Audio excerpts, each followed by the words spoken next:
Hello everyone. Thanks for tuning back into Art Lounge, or if you're just tuning in, thanks for tuning in to Drawing Comics, part 14. I'm going to be drawing more of John Buscema's beautiful work. As you can see, I got some of these panels in. This one being my favorite, actually. Just the pose itself, the anatomy, it's beautiful. Beautiful work. We're well into the story. I wouldn't say we're halfway through it, but considering some of the pages that I've already done that are not on stream, I'd say it's pretty close. We are in a story where he is founded by the cult leader that he's been seeking to confront, or to reveal what his plan is and so on. So he's been caught, dressed himself up as a cultist or a member of the cult, but he was discovered, and now he is set to be punished.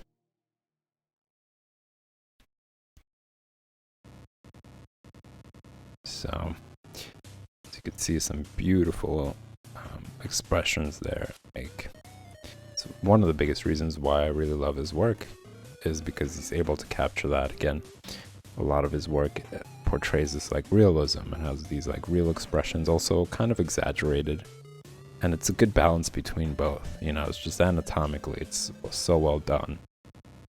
Beautiful lines, beautiful figures, but also it maintains comic book feel to it, and combined with flat colors, these more simple colors, it really does balance both, the comic book vibe and at the same time realistic vibe, and just beautiful line work in general, just this shading right here on his robes, it's amazing. And then if you look over here, look at that face expression. There isn't that much detail, but it's so well done. Just these simple lines. You don't get to see the detail of the eyes, but the way that he fills it in, the direction of the lines that he makes, really convey a realistic emotion. Same thing with this guy. You don't really see the details of their eyes, but convey great emotion. And he does this throughout every single page. It's amazing work. And he did 2 issues a month. So 60 pages in total every month of this amazing work. Action-packed, beautiful camera angles, beautiful figures. That's a great panel right there. I really enjoy that one right there. That's also a very cool panel as well. I like that perspective. It's a very dynamic perspective. And that as well just shows so much action on what's going on there. Just from how he drew them. This is still images, but there's so much motion to it. There's so much movement to it. That's one of the main reasons amongst many what makes him such a legendary artist. Okay, so with all that admiration, let's jump into today's panel. So I'm pretty happy with the results when it comes to this panel. Just gonna quickly look over and see if there's anything else that I'd like to add before moving on to the next page. And I'm excited about this. At the same time, I really like this sketchbook. I like the amount of work that's gone into it, but it's coming to an end. There's only a few pages left. I'm gonna say by the end of this, maybe by the end of this week, maybe by Friday, this is all gonna be filled in and I'm gonna have to start a new sketchbook. I'm really excited about that. Been pretty consistent with it, filled it up from page to page. showed you guys in a previous stream, but for those just tuning in, as you guys could see, most of the pages are filled in. Both sides. You know, this is something I actually also avoided was when I was drawing previously in other sketchbooks, I would only draw on one side. I didn't like drawing on a side that has another drawing behind it. You know, there was some sort of phobia that I had where I was like, oh, it's going to ruin the previous page. You know, I don't want to do that. I want to make sure that it retains its, I don't know, its exclusiveness in case I tear it out and I want to hang it up somewhere or something. You know, I don't think I have that at this point. I just draw. It's more important for me to sketch and draw stuff out than to do that. And a lot of the times the drawings weren't even that great. It was just this principle, you know, of like, I want to make sure that this image has its own page and has its own glory in a sense. And a lot of the times I just didn't even put that much effort into it. So this is just the total opposite of it, in a sense, like where I am drawing on every single page, covering up as much as possible, putting an effort into every single one of them. And I suggest you guys do the same. It's really going to skyrocket your drawing. It's going to help you get over all these things that end up being wasteful. Like, you know, if you're using a pencil especially, it's not like it was watercolor or anything where it's going to seep over. And I think also the type of paper, you know, some of the sketchbooks, the paper might have been too thin, so you could really feel, like, say, the pencil work from the previous page when you're drawing on the other side of it. Whereas this paper, and I really like this sketchbook, it's perfect for the process. Like, I really enjoy drawing on it. I really enjoy using lead pencils on it. And I'm just using a regular HB, you know, this blue pencil, and even when I'm using the HB pencil on it, it's a nice balance between smoothness and at the same time coarseness. Like, it's kind of hard to explain, you know. I'm not finding the words for it at the moment, but yeah, it's a nice balance of both for there. It doesn't grind the pencil off, and the lines are pretty consistent, and at the same time it doesn't feel like I'm drawing on acetate paper. You know, that's really what I found to be the problem with, like, other textured paper. Actually, that might be one of the reasons why I didn't like it. I remember something about it being like acid paper. Let me take a look real quick, hold on.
Going to take me a little bit to find the exact sketchbook, but I did find one that said acid-free paper.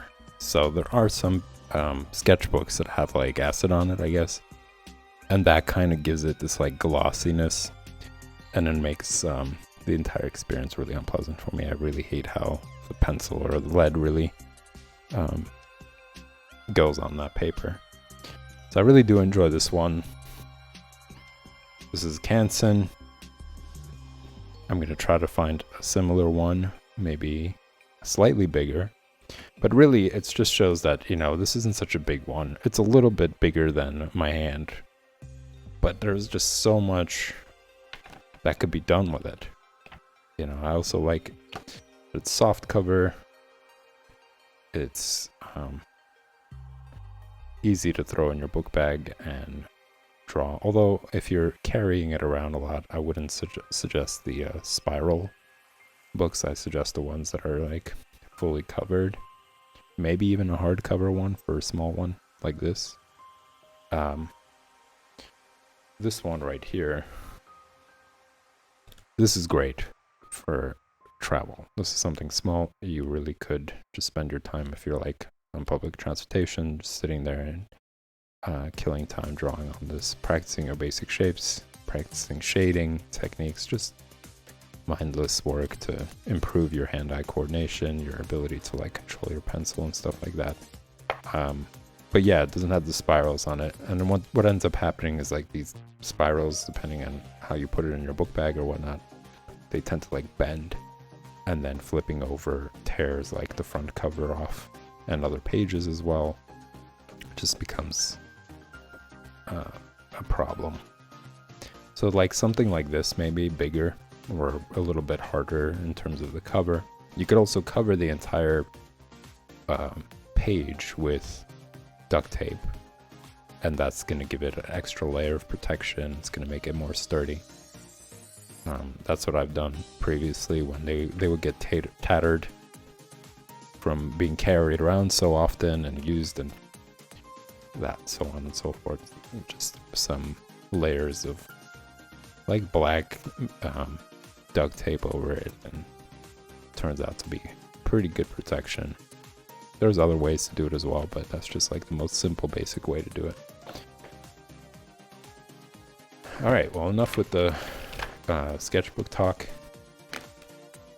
Let's draw some comics. Let's draw some John Buscema's work. What a huge fan. I'm also going to be showing other comics tomorrow, so make sure you tune in. I'm going to be showing you some beautiful work as well. Great artist. That's one of the reasons why I got it. I'm not really a big fan of the story, although now that I got the book and I'm reading it, I'm still kind of like, oh, this is fun. You know, this is something from back then, and these were like ways of telling stories and so on and so forth. So it's just kind of cool to jump back in time and experience the story and the style of telling it. But yeah, the work is beautiful. Even the coloring is fun for it. So if you guys are curious to find out what it is, come back tomorrow, same time and place, and you'll see that work. All right, so it seems like I'm pretty satisfied with this panel. There aren't things that I want to do. I will come back to them to pencil over them, so I'll probably make corrections there. But until then, I will move on to the next panel.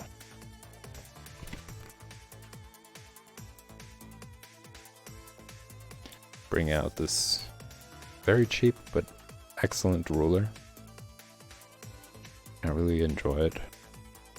Now, I might do something different this time. I might actually, you know, since most of these panels are about the same size, I'm just gonna do a quick measurement down there. I think what I'm gonna do is I'm gonna split it evenly, this page, so that way I could fit maybe 2 on each side depending on the size of the panel, and that's gonna keep me from just like zeroing in on tiny little detail that otherwise would be a lot easier to do if I had more page room. So I'm gonna say that's about half right there.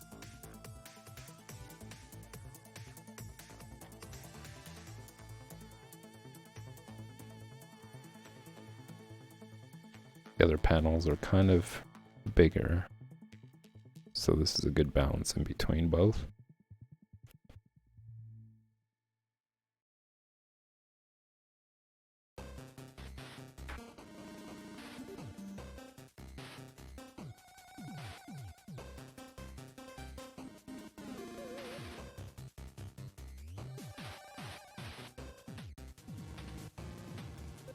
We got these old school game soundtracks on today.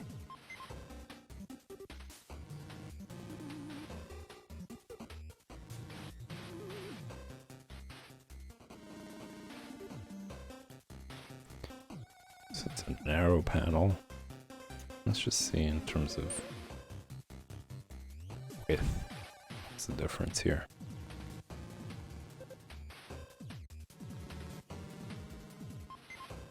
It's pretty narrow.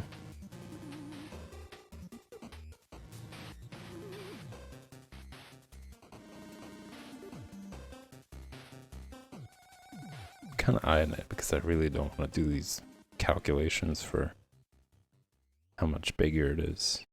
And also the ruler has the numbers kind of erased. So this is like, let's just do it anyway though. That's like about a 6.5.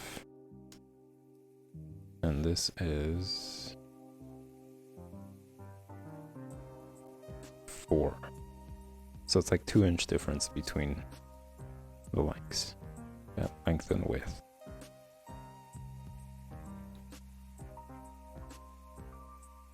We're just gonna round it up and say 6x4 panel.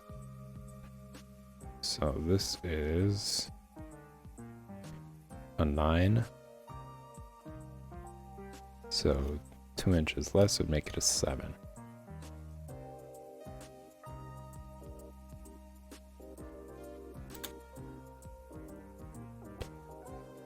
Now the question is, can I do another 7? I'm gonna do it slightly smaller so that I could have room for the next panel to also fit.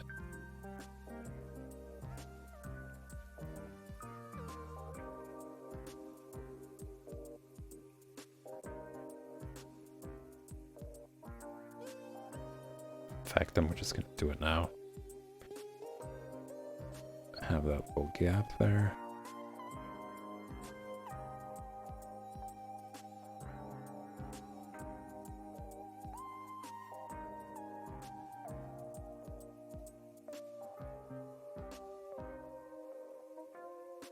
And this is really the way to do it. You know, when you're doing comic book panels, it's best to just first draw out all the panels, the frames, and how you want to tell the story.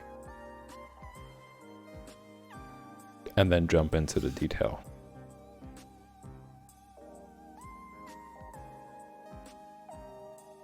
I'm going to say this panel is about...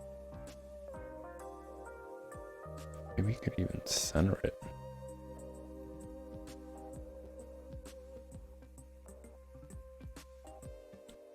Let's just measure this. Let's see how much bigger. Okay. So to center it, just gonna have to leave some space on both ends.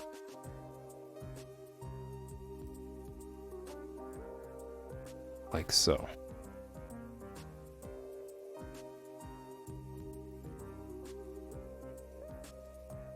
And notice how instead of doing it like this, right, where the ruler is off the page, I'm doing it this way for multiple reasons. Because first of all, balance. I'm not trying to hold this ruler tightly while it's kind of in the air for the most part. And the second one of the main reasons, is because then I get to compare the parallel lines. Like I could look at the distance between the end of the page and the ruler and say like, okay, well, it's actually pretty straight. So I'm going to mark it off here.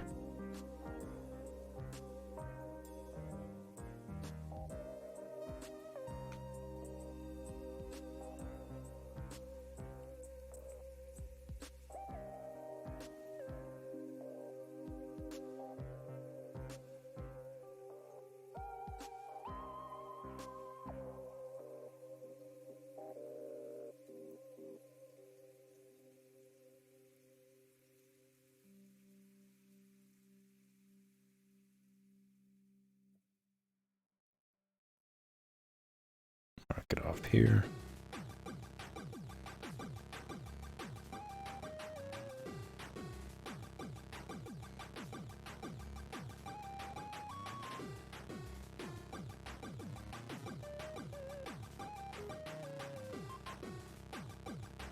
I'm waiting for this lead to run out, and I think this is it.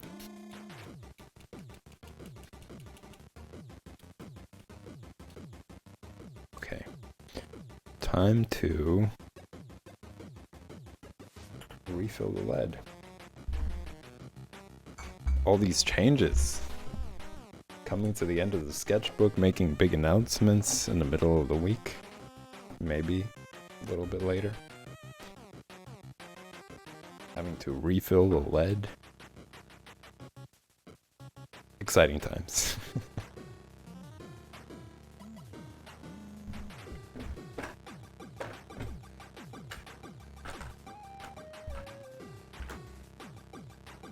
So this is it. This is the lead that I'm using. It's Pentel 0.7. Ironically, it's the same exact pencil as well.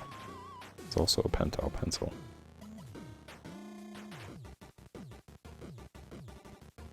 Ever since I got it, I love this pencil. I'm using it, as you guys can see, all the time.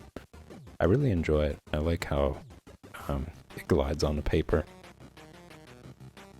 It's a light pencil as well, actually, and that's also, I think, an important thing to consider when drawing. Like, how do you like your pencil?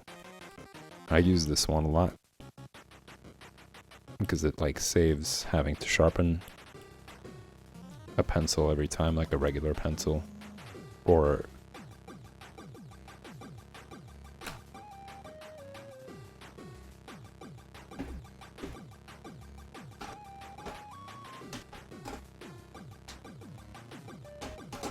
I was using this one for some time, but as you can see, you have to like sharpen it very often, and the tip ends up wearing out. So I really do prefer using like a mechanical pencil to avoid that. It's a non-photo blue, which means when you scan it, which I don't even do anymore, you just take a picture of it, and then that's your blueprint for, say, if you're doing like digital work. You can just trace it over in layers of Photoshop or whatever. So I don't really need that as much, at least for the projects that I've worked on so far. Whoops.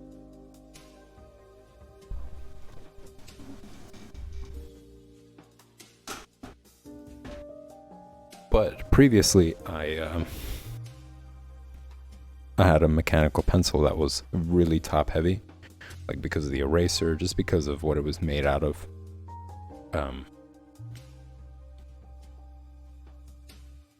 Yeah, it felt kind of like every time it was tilting more towards the top, you know. So whereas this is balanced, it's pretty balanced. It's light, you know, it has like the center point is pretty balanced between the two. You know, it's not toppling over to this side or that side. So it's a good pencil for an in-between experience.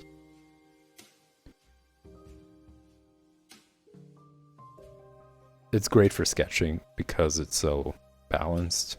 Like when you're sketching, it doesn't feel like the top is really controlling your motion as much.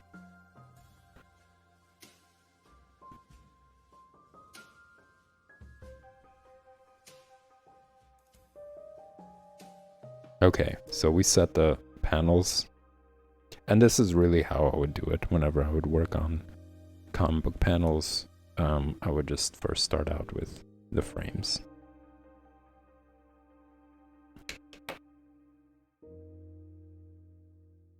Depending on the script, you know, sometimes you come across a script that's really great and it's detailed and tells you like, okay, this is what the panel is like, this is what another one. Then you could just figure out, well, to tell this scene, how much room do I really need? Like, how do I picture it in my head? And then just based on that, You could draw out the widths of the panels and such. And it's really also an important aspect of drawing. It's not just about anatomy. It's not just about composition, facial expression, all this stuff.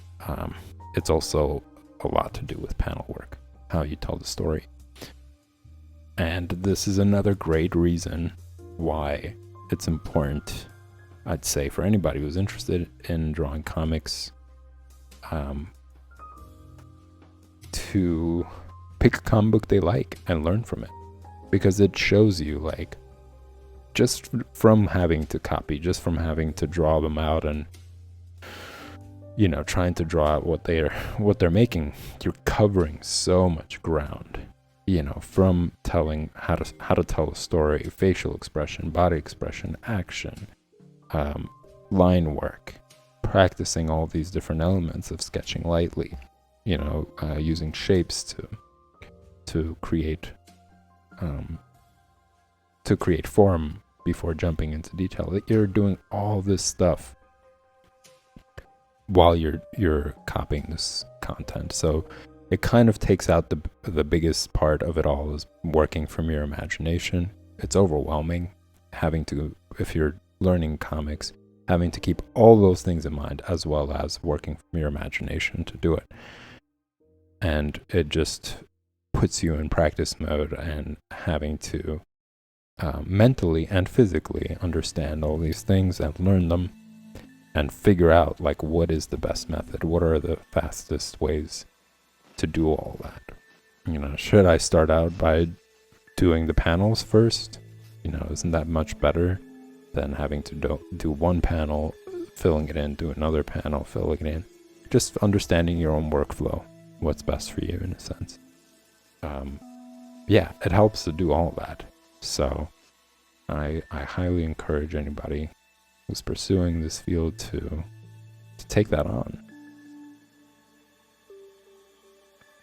Take on that challenge. Pick a comic you like and draw it exactly as it is. Do the best that you can with it. And you'll see how much you, as you're doing it, you're like, wow, I'm really understanding and learning a lot of these things.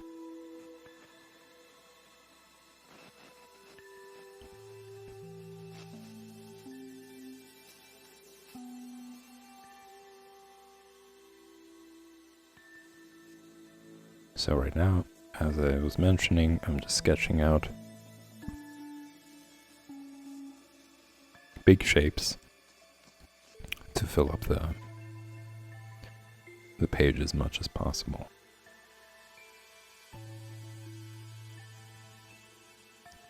Also having to leave room for the speech bubble. Like, that's another thing to consider when you're drawing all this stuff out. You're like, am I doing that? And I am guilty of forgetting about that from time to time.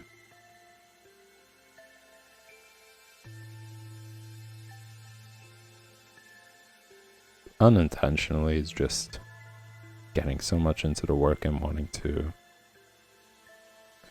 get the idea out, and that I later realize, like, oh crap, I might have to shift a lot of stuff because the text doesn't fit.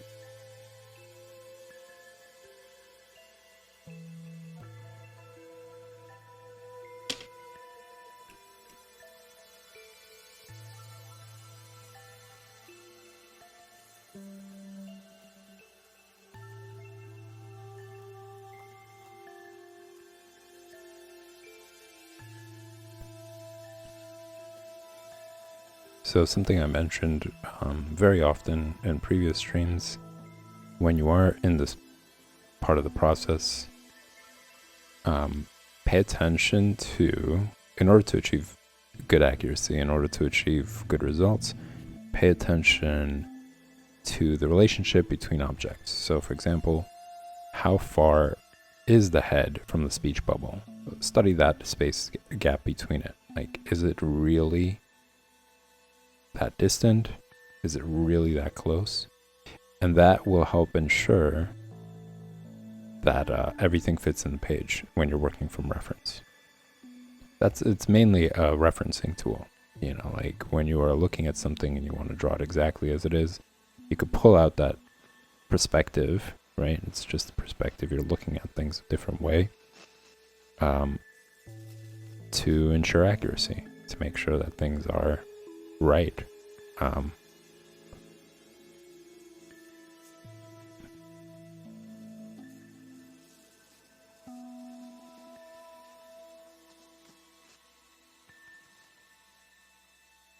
And then for another example, like how far is the top of the head from this space or from the top of the frame?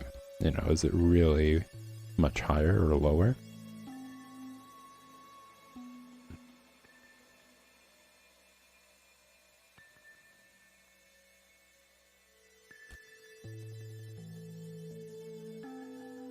I don't know if you guys could see it well, but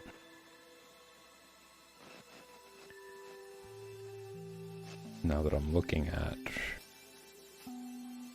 what you're able to notice, there might be too much light.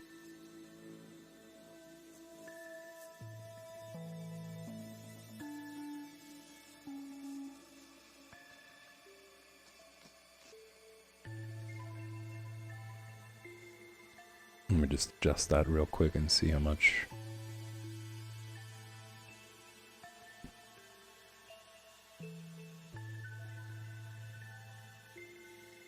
How much detail you're able to see.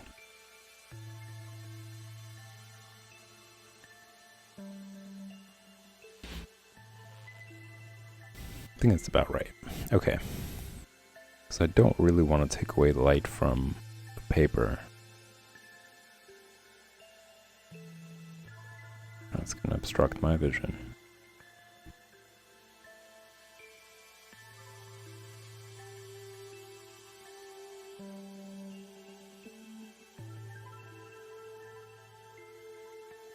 So continue to just lightly sketch and develop the forms better.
Now I do see a problem here. And that problem is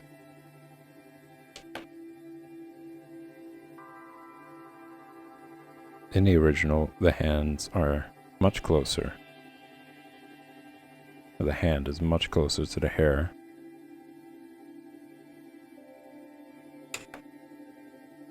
Than I drew it.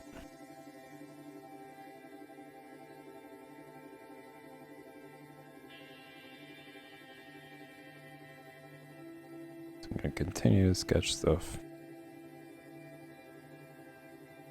Little by little, shaping things.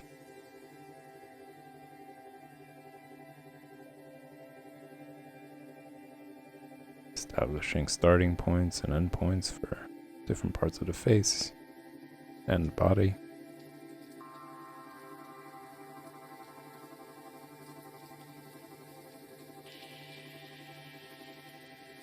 while maintaining while maintaining light sketching.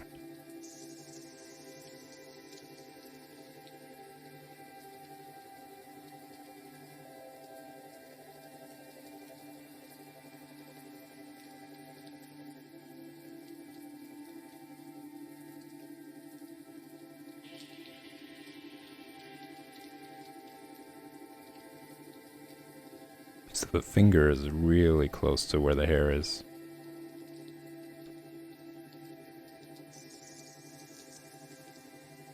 That's immediately how I notice, like, oh damn, it's way off.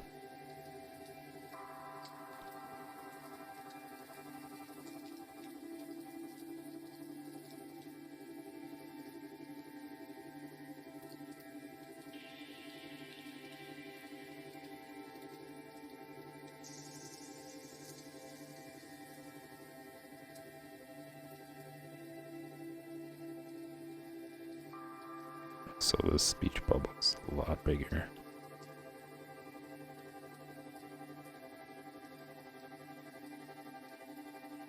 It's a good thing I didn't press too hard. Otherwise this would have been a really messy and damaged panel.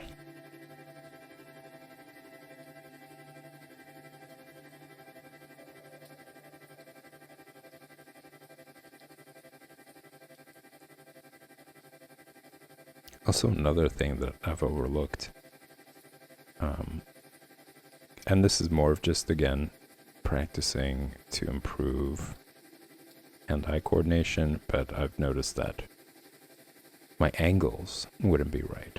So, for example, there was another panel where the horse's head is tilted more, or it's like angled more, whereas I kind of drew it straight on.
Since I can't move my head closer because then it's going to obstruct the camera,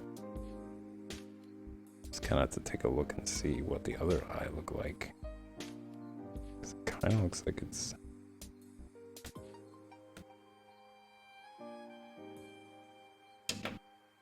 slightly lower.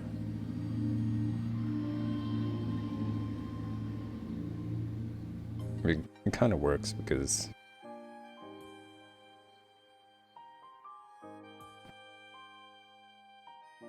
he's like portrayed as this like evil character, so if he has a lazy eye, this kind of contributes.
Need more light.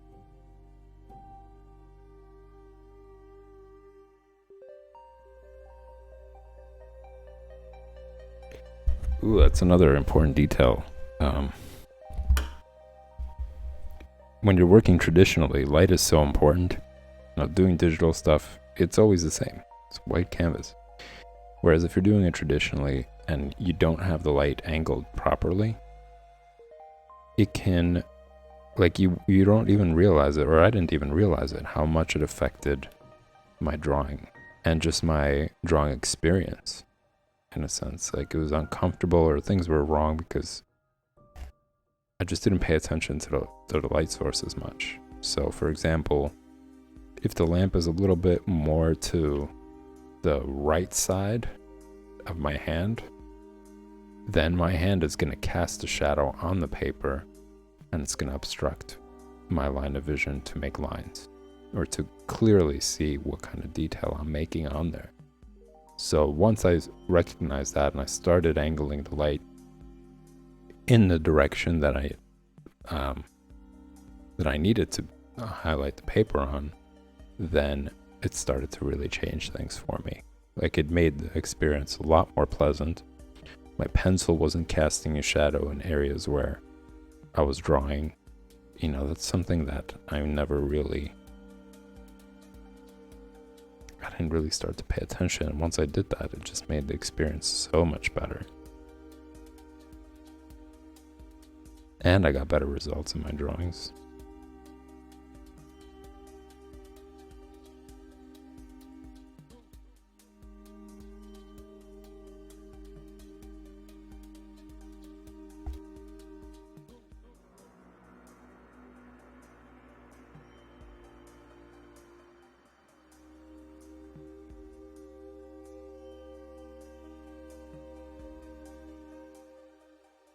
Look at that miserable face.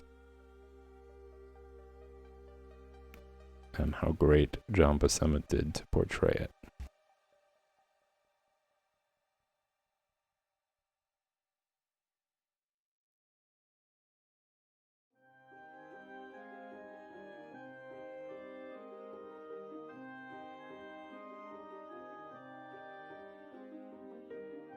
I think another great artist who was able to do that capture awesome face expressions and emotion with simple lines was Bruce Timm from the Batman animated series. And it took me a while to accept that he was the artist for it, because he was also the artist for season 3, I believe. That's when I really started not liking Batman the animated series. That's when I stopped. I was like, what is this? What happened?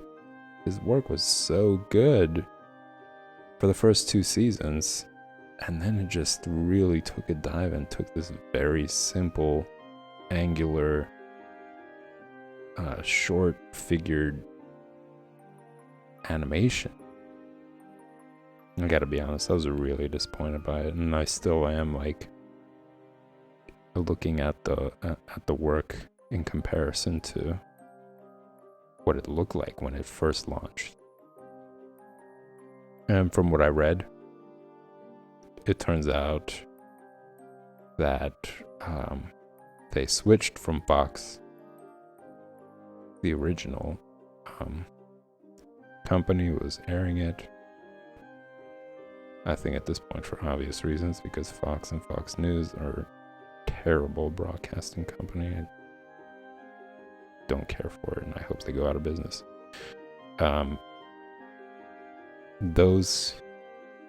They switched over to WB, or Channel 11, and people over there were just like, we don't want the same thing. We want something different. This is supposed to be a kid's cartoon. And it's just nonsense. Like, another corporation trying to change something because they were jealous. I'm just going to say it. They were jealous of what an amazing, legendary piece of work was produced, and they just destroyed it.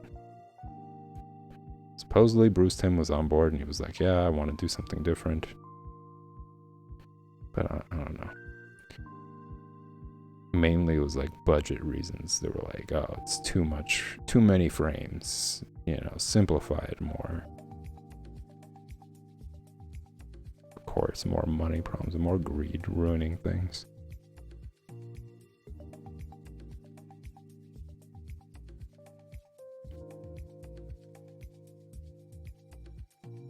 But yeah, I did research, and I was like, it's him. He is the artist for it. He did work for the first 3 seasons, and it was just such beautiful work. Very sophisticated, not only in terms of drawing, but like the dialogue was very sophisticated. The backgrounds were really sophisticated. Like, they had this like Art Deco, like fine art vibe about all the backgrounds that they would do. And this combination of like futuristic and 60s retro art style was just so great, so unique. And I watched it recently. I was like, this is still absolutely amazing. It is an absolute masterpiece. And then just studying, like, the certain scenes that they made, the emotions, the voice acting was great. This sound that they've created, the music was great. Like, all around, it was just beautiful work. Absolute masterpiece. And yeah, he was able to capture a lot of that. He was able to capture the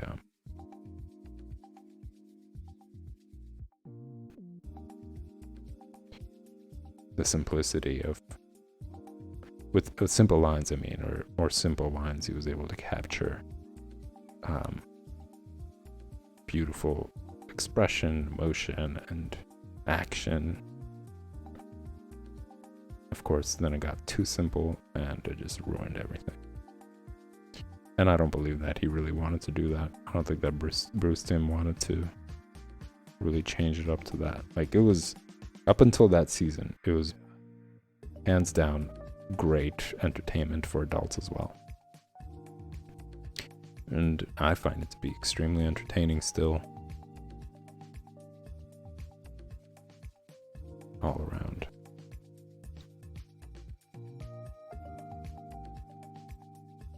if you're gonna hire the artist, then respect their work and say, okay, we want you to do what you want to do. You know, and not only is he bringing in all the fans and everybody who loves the work in animated series, is driving up your company to be better. But again, it was like wanting to control something that was amazing, because essentially they're just super insecure and they just need to feed off of others to feel better about themselves. It's terrible.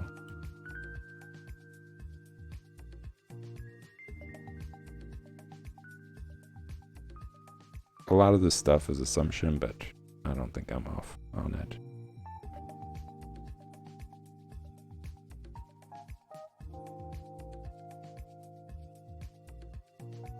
About the company and all that other stuff, but from what I read in the article, it's what they were basically saying.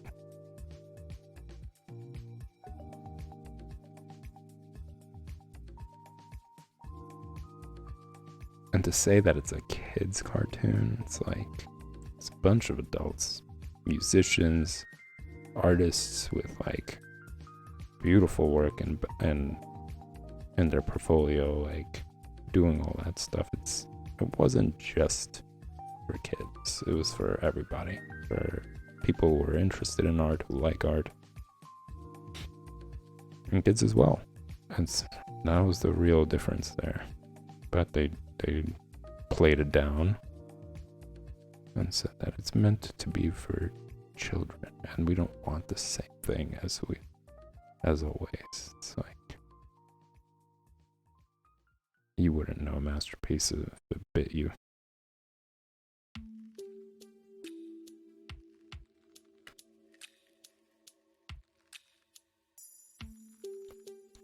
And for those of you who've never watched it, you know, if you're a younger generation, if you weren't really born during the time of the animated series and you like comic books, absolutely watch it.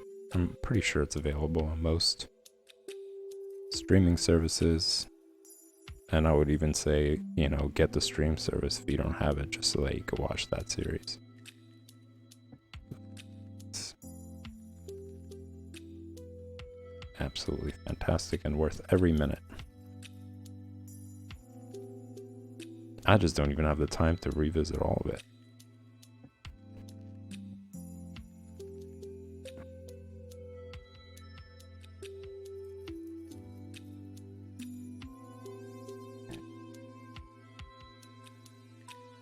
And I get really inspired to draw whenever I watch it. I'm like, oh, this is so fantastic. Hats off to these guys for all that work and talent and dedication.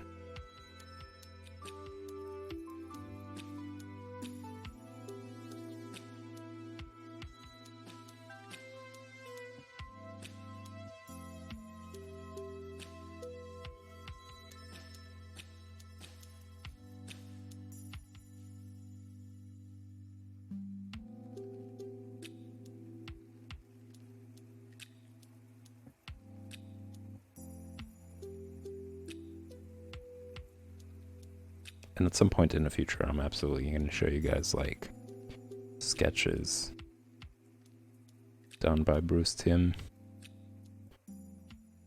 that are wonderful.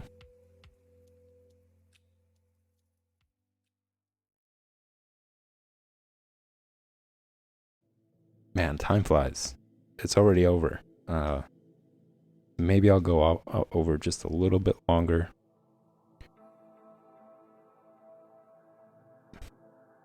I'm really enjoying this.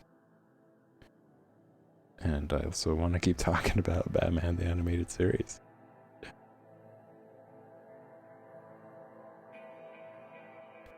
If you guys, if you viewers have watched it and you share my undying passion for it, post which one is your favorite episode. Which one did you like the most? I think for me, it was the Mad Hatter. Like, I really liked it. I don't know. I guess I liked the story. I like the way he drew it. But there were so many good ones. And the episodes where the Mad Hatter is involved were always good too. Like the one where Bruce Wayne is like strapped to a machine that's projecting a life that he could have had if he wasn't Batman, and how he started to see Batman. I remember the first time I saw that episode, I was like, what's going on here? What did I miss? How's he not Batman anymore? Yeah, it was just it was a fun story. But there were so many good ones. Clayface was excellent. Like, I loved Clayface. The story itself, the animation for Clayface.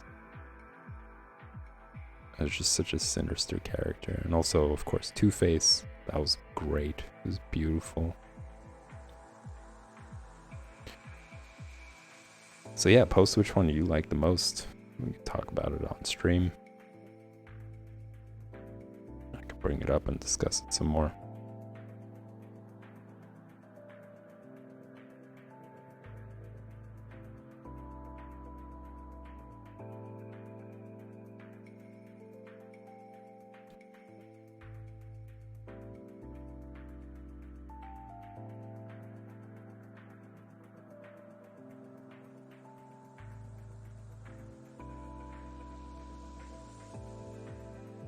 I think what they did with the Scarecrow was a good change as well, because I saw it from the beginning and then I was like, wait, this looks like the Scarecrow that would belong in season 3. Like, he's so simple looking and less menacing, and then they changed him, gave him that hay hair, and it looks so much better. Excuse me. I didn't sleep much last night. I actually just stayed up drawing a lot more. Working on some things to announce for you guys as well. So I'm just slightly behind my sleeping schedule.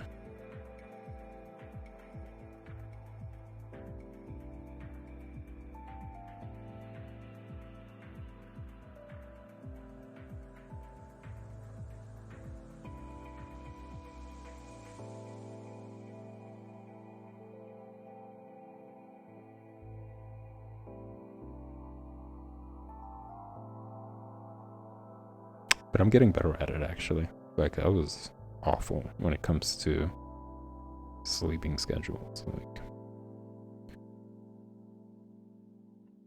now I'm starting to realize how important it is to maintain it.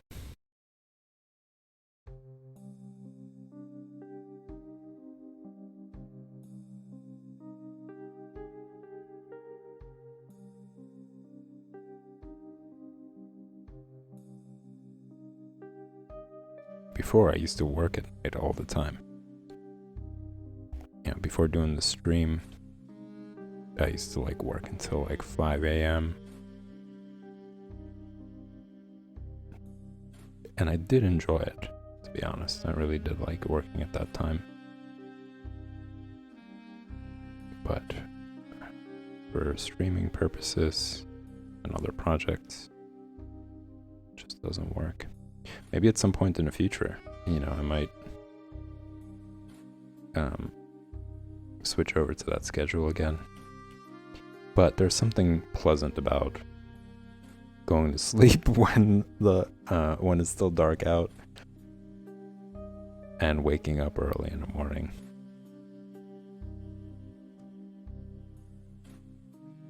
I'll admit that. It's kind of hard to wish there was ability to do both.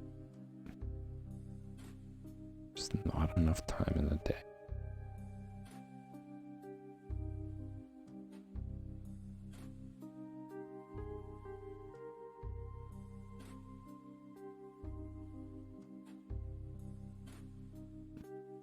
And I think I also really like this panel. That's another reason why I don't want to end the stream just yet. Going over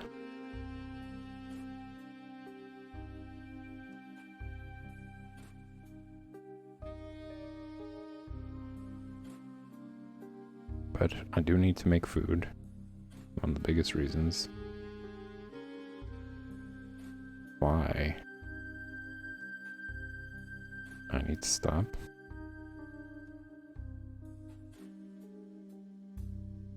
I'm just gonna sketch out the rest real quick and then come back to it tomorrow.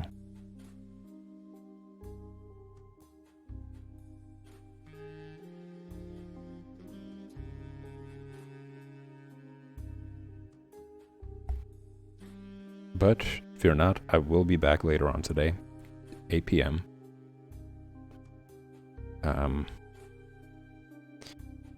For the project stream. Excuse me. Where you guys can see some of the work that I'm doing personally that isn't related to comics.